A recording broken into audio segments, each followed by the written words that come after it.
first time because it never hurts to get back to the basics and to practice the basic skills. Let's welcome Doug Lauer, the best place to be. The best place to be, Doug Lauer.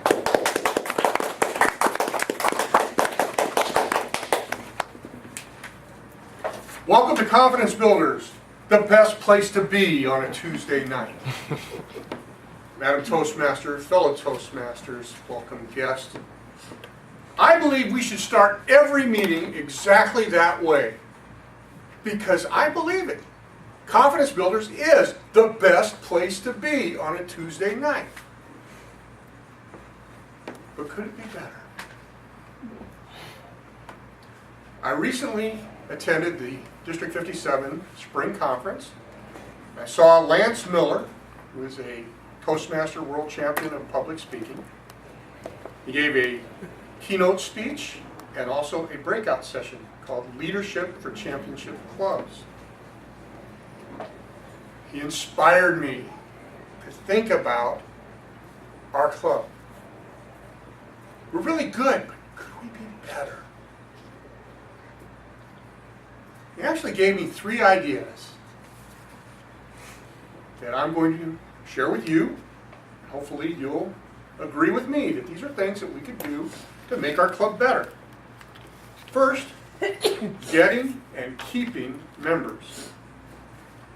Membership is important. If we don't have members, we don't have a club. So it's important that we not only get new members, but we keep the members that we have. Well, keeping our members, that's a subject for another speech, so is getting, but I just want to touch on one point. I want you to think back. What brought you to Toastmasters the first time? What made you walk in the door of Confidence Builders? Just think about it for a minute. For me, I was asked. It's as simple as that. And Lance Miller related the same thing. He was asked. He said the guy asked him about 9 times before he finally came to a meeting. For me, I only had to be asked once. A confidence builder at the time saw me totally freeze in front of an audience. My brain just kind of left the building. And she asked me to come to Confidence Builders. I had heard about Toastmasters. I'd even looked up in the paper to see when and where Toastmasters meetings were. But I never went until somebody asked me to come. So think about that. Ask people to come to the meeting. The second thing is everyone in our club should strive to attain at least one educational award every year. At least one. And that includes new members. Because as Lance says, if you want to be a speaker, you have to speak. I mean, if you want to do anything, you have to practice. If you want to run a marathon, you have to run. You have to train. If you want to do anything, drive a car, you have to train. You have to learn how to do it and practice. If you want to be a speaker, you have to speak. And I believe that's probably why most of us came to Confidence Builders Toastmasters in the first place. We wanted to learn how to speak in front of an audience and be comfortable. In order to do that, you need to speak. So strive to earn at least one educational award. Could be Competent Communicator, could be any of the communication awards, could be the Advanced Communication Awards, could be a Leadership Award, Competent Leader, or Advanced Leader. Or if you're really ambitious, could be Distinguished Toastmaster. The point is, if you want to be a speaker, you need to speak. Speaking is not a skill that stays with you, like riding a bicycle. Once you learn how to ride a bicycle, you'll always know how to ride a bicycle.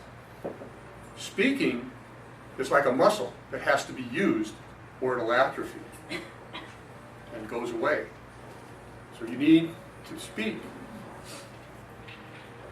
The third point is to form a core of experts, what I would refer to as maybe a group of elders, or elder statesmen. So don't necessarily have to be officers, just people who have experience. I think about our club, and there's several of us. I think of myself as being one of the younger members. I've only been here 18 years. There are people who have been here longer than me. A couple are sitting in this room right now. There's a lot of experience here.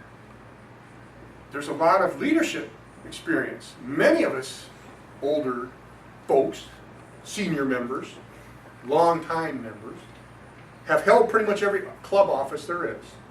Been president, been all the vice presidents, treasurer, secretary, sergeant at arms. Some of us more than once. Some of us have been district officers, area governors, division governors, division chief judge. We even have a former district governor amongst us. She's not here tonight, but Marion was a district governor. So there's a lot of talent, there's a lot of knowledge there. If we could form a core group to kind of be the guidance group, or guidance committee for the club, to help the newer members to reach their goals, to reach their leadership goals, because as it says on the front, Toastmasters, where leaders are made. Our job is not to be the president, our job is to help the next person be the president, to lead the club and gain that experience that we've all gained through Toastmasters. So, in closing, let's review. What is important? Members are important. In fact, if you look at the hierarchy of Toastmasters, members are at the top. Everything else feeds into supporting the membership. Educational awards are important. Because if you attain your educational awards, that means you are learning and growing. And therefore the club is growing and being healthy. And also the core group of elders or experts to help guide the club and to help mentor the new members.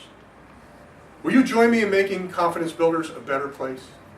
Yes. Yes. Welcome to Confidence Builders, the best place to be on Tuesday night.